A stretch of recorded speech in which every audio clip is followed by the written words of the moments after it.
Wind in the Willows by Kenneth Grahame. Read by Stephen Alexander.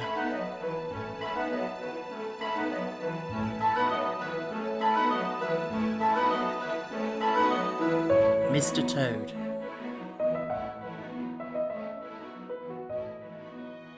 It was a bright morning in the early part of summer. The river had resumed its wonted banks and its accustomed pace, and a hot sun seemed to be pulling everything green and bushy and spiky up out of the earth towards him, as if by strings. The mole and the water rat had been up since dawn, very busy on matters connected with boats and the opening of the boating season, painting and varnishing, mending paddles, repairing cushions, hunting for missing boat hooks, and so on, and were finishing breakfast in their little parlour and eagerly discussing their plans for the day, when a heavy knock sounded at the door. "Bother," said the rat, all over egg. "See who it is, Mole, like a good chap, since you've finished." The mole went to attend the summons, and the rat heard him utter a cry of surprise. Then he flung the parlour door open and announced with much importance, "Mr. Badger." This was a wonderful thing indeed, that the badger should pay a formal call on them, or indeed on anybody. He generally had to be caught, if he wanted him badly, as he slipped quietly along a hedgerow of an early morning or a late evening, or else hunted up in his own house in the middle of the wood, which was a serious undertaking. The badger strode heavily into the room and stood looking at the two animals with an expression full of seriousness. The rat let his egg spoon fall on the tablecloth and sat open-mouthed. "The hour has come," said the badger at last with great solemnity. "What hour?" asked the rat uneasily, glancing at the clock on the mantelpiece. "Whose hour, you should rather say," replied the badger. "Why, Toad's hour. The hour of Toad. I said I would take him in hand as soon as the winter was well over, and I'm going to take him in hand today." "Toad's hour, of course," cried the mole delightedly. "Hooray! I remember now. We'll teach him to be a sensible toad." "This very morning," continued the badger, taking an armchair, "as I learnt last night from a trustworthy source, another new and exceptionally powerful motor car will arrive at Toad Hall on approval or return. At this very moment, perhaps, Toad is busy arraying himself in those singularly hideous habiliments so dear to him, which transform him from a comparatively good-looking toad into an object which throws any decent-minded animal that comes across it into a violent fit. We must be up and doing, ere it is too late. You two animals will accompany me instantly to Toad Hall, and the work of rescue shall be accomplished." "Right you are," cried the rat, starting up. "We'll rescue the poor unhappy animal. We'll convert him. He'll be the most converted toad that ever was before we've done with him." They set off up the road on their mission of mercy, Badger leading the way. Animals, when in company, walk in a proper and sensible manner, in single file, instead of sprawling all across the road and being of no use or support to each other in case of sudden trouble or danger. They reached the carriage drive of Toad Hall to find, as the badger had anticipated, a shiny new motor car of great size, painted a bright red, Toad's favourite colour, standing in front of the house. As they neared the door, it was flung open, and Mr. Toad, arrayed in goggles, cap, gaiters, and enormous overcoat, came swaggering down the steps, drawing on his gauntleted gloves. "Hullo! Come on, you fellows!" he cried cheerfully, on catching sight of them. "You're just in time to come with me for a jolly...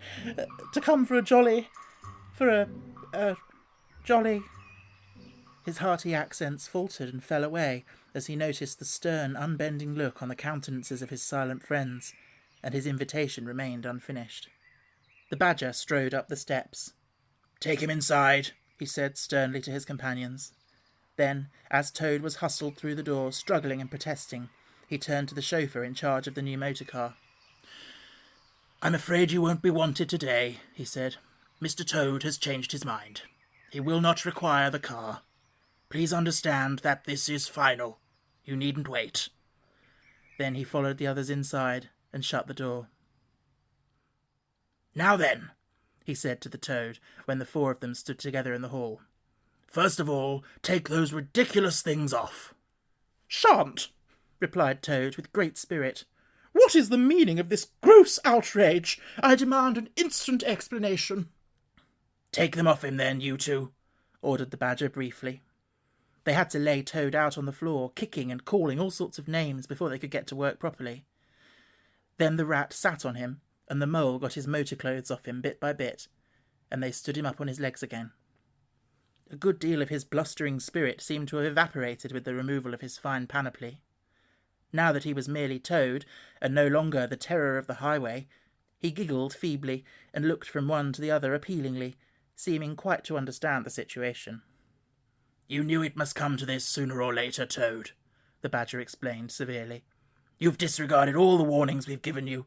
You've gone on squandering the money your father left you, and you're getting us animals a bad name in the district by your furious driving and your smashes and your rows with the police.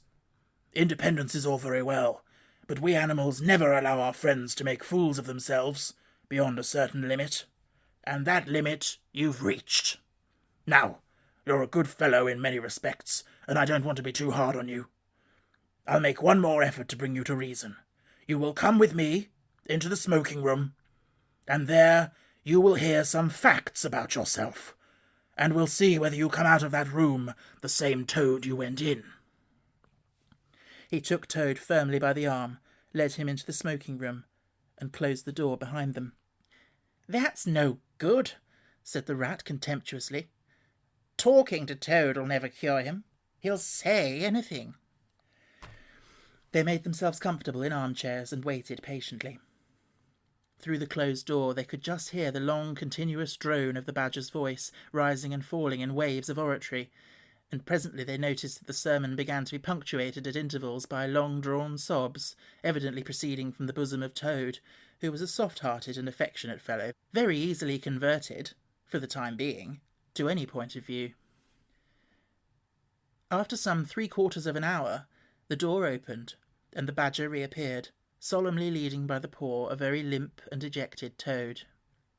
His skin hung baggily about him, his legs wobbled, and his cheeks were furrowed by the tears so plentifully called forth by the Badger's moving discourse. "Sit down there, Toad," said the Badger kindly, pointing to a chair. "My friends," he went on, "I am pleased to inform you that Toad has at last seen the error of his ways.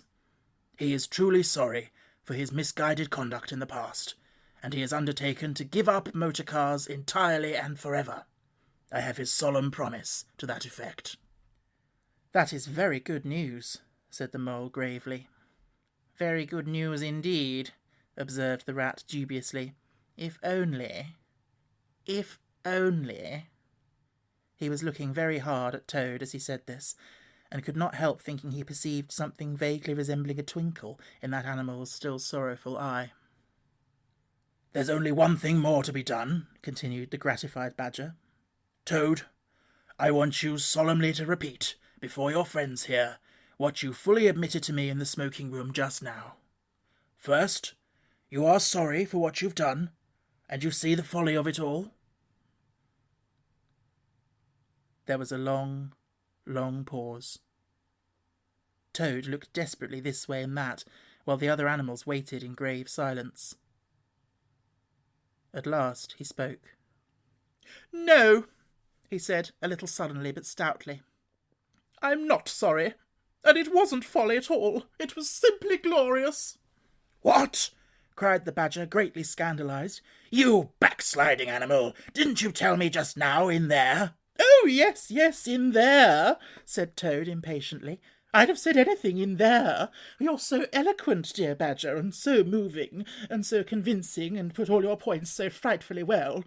You can do what you like with me in there, and you know it. But I've been searching my mind since and going over things in it, and I find I'm not a bit sorry or repentant, really. So it's no earthly good saying I am, now is it?" "Then you don't promise," said the Badger, "never to touch a motor car again?" "Certainly not," replied Toad emphatically. "On the contrary, I faithfully promise that the very first motor car I see, poop, poop, off I go in it." "Told you so, didn't I?" observed the Rat to the Mole. "Very well, then," said the Badger firmly, rising to his feet. "Since you won't yield to persuasion, we'll try what force can do. I feared it would come to this all along. You've often asked us three to come and stay with you, Toad, in this handsome house of yours. Well, now we're going to. When we've converted you to a proper point of view, we may quit, but not before. Take him upstairs, you two, and lock him up in his bedroom, while we arrange matters between ourselves."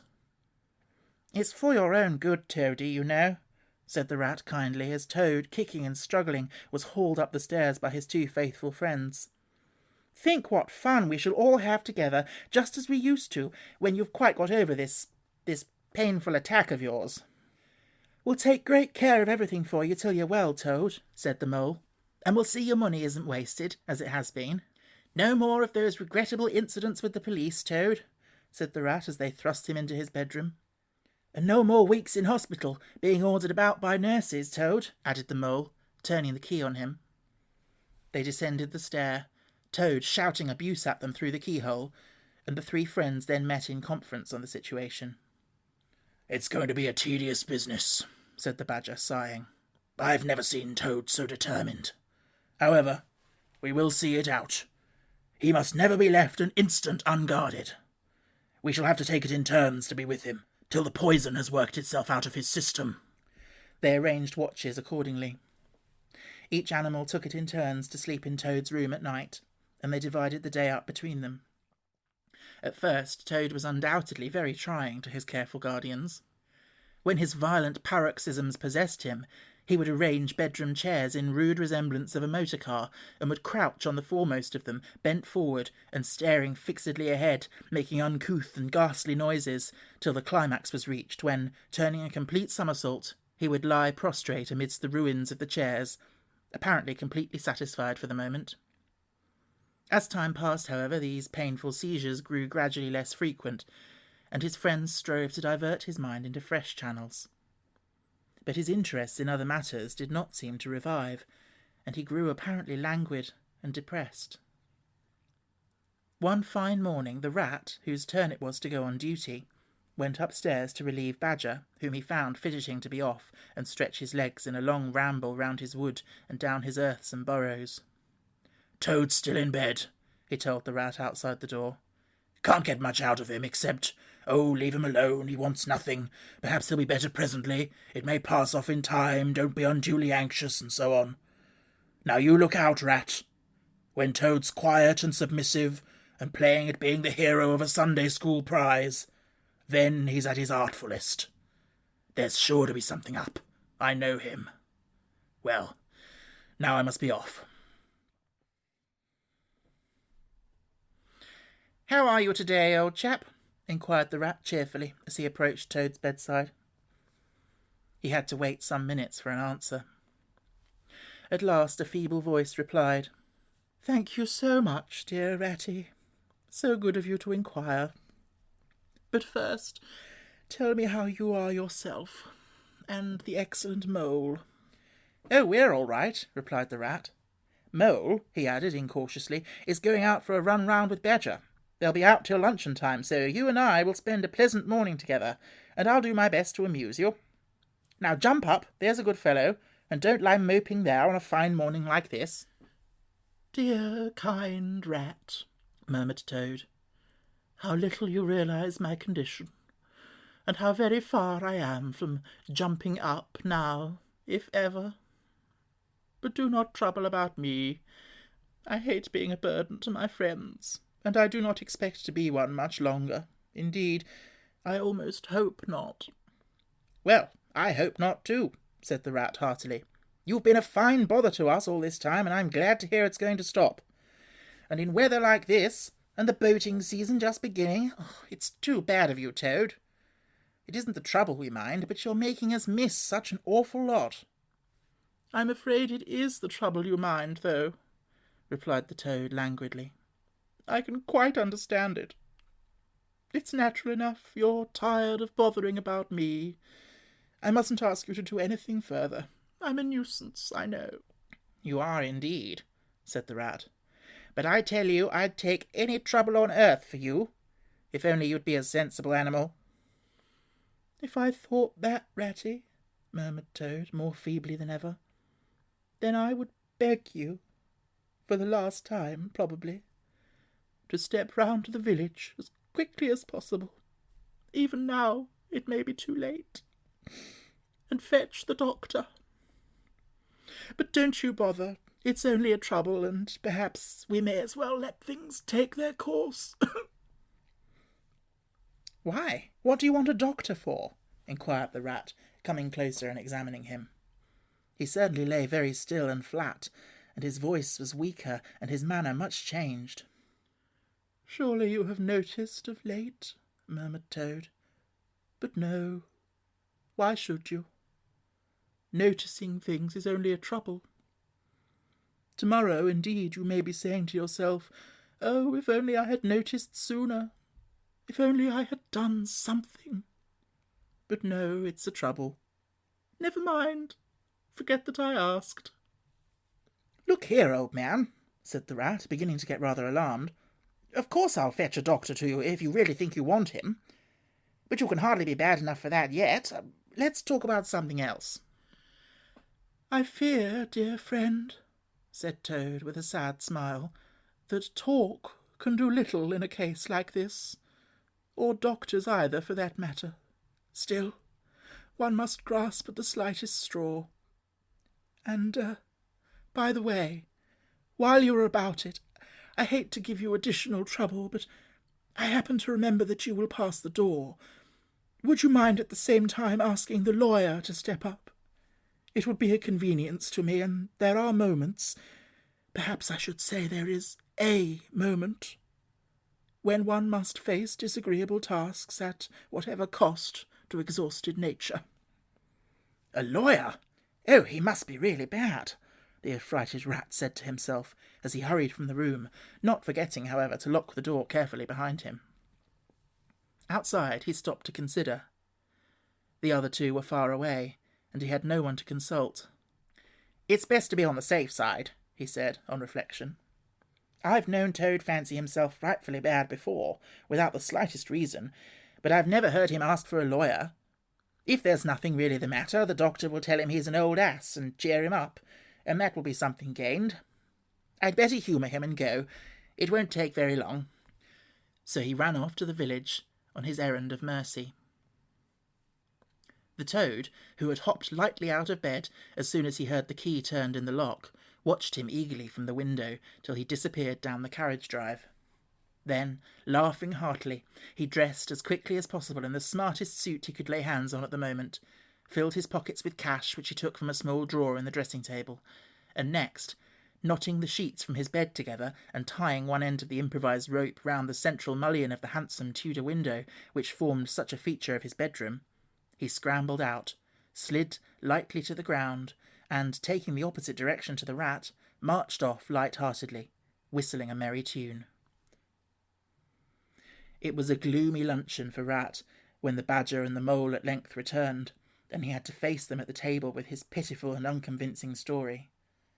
The Badger's caustic, not to say brutal, remarks may be imagined, and therefore passed over, but it was painful to the Rat that even the Mole, though he took his friend's side as far as possible, could not help saying, "You've been a bit of a duffer this time, Ratty." "Toad, too, of all animals." "He did it awfully well," said the crestfallen Rat. "He did you awfully well," rejoined the Badger hotly.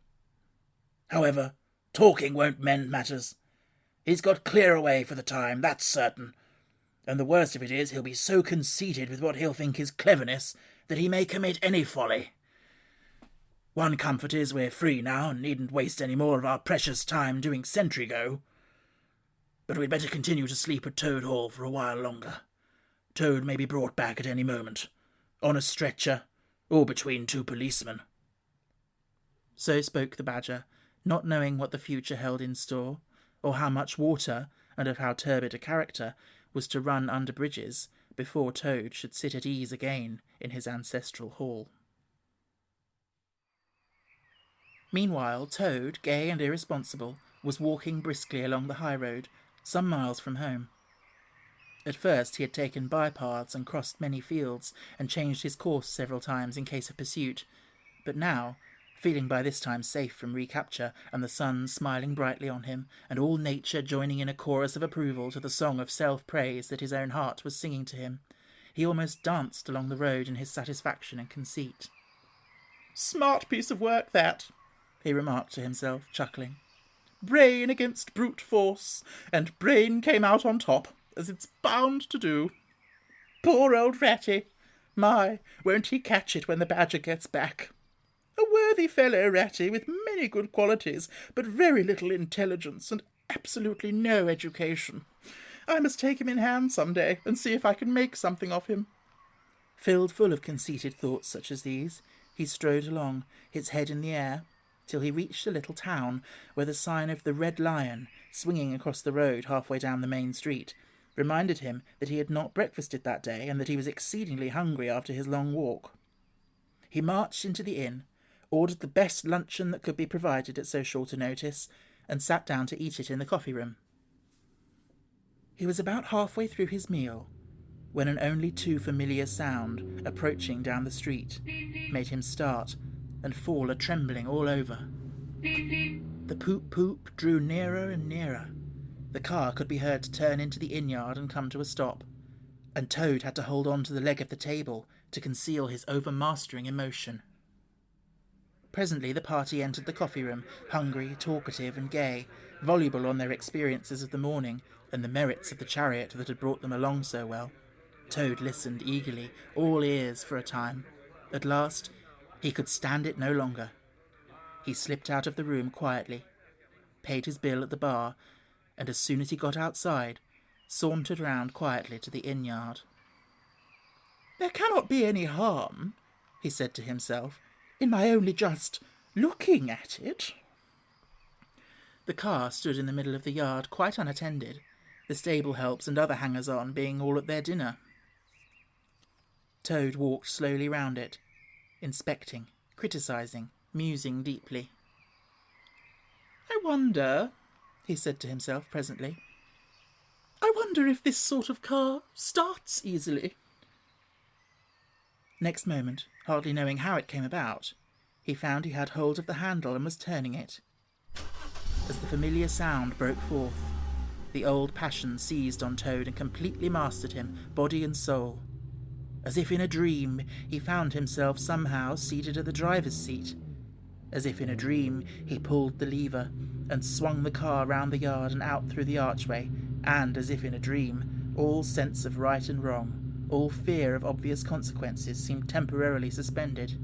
He increased his pace, and as the car devoured the street and leapt forth on the high road through the open country, he was only conscious that he was Toad once more, Toad at his best and highest, Toad the terror, the traffic queller, the lord of the lone trail, before whom all must give way or be smitten into nothingness and everlasting night.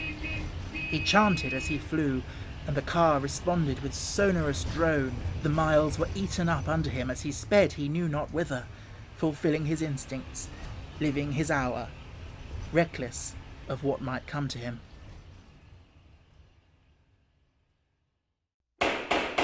"To my mind," observed the chairman of the bench of magistrates cheerfully, "the only difficulty that presents itself in this otherwise very clear case is how we can possibly make it sufficiently hot for the incorrigible rogue and hardened ruffian whom we see cowering in the dock before us.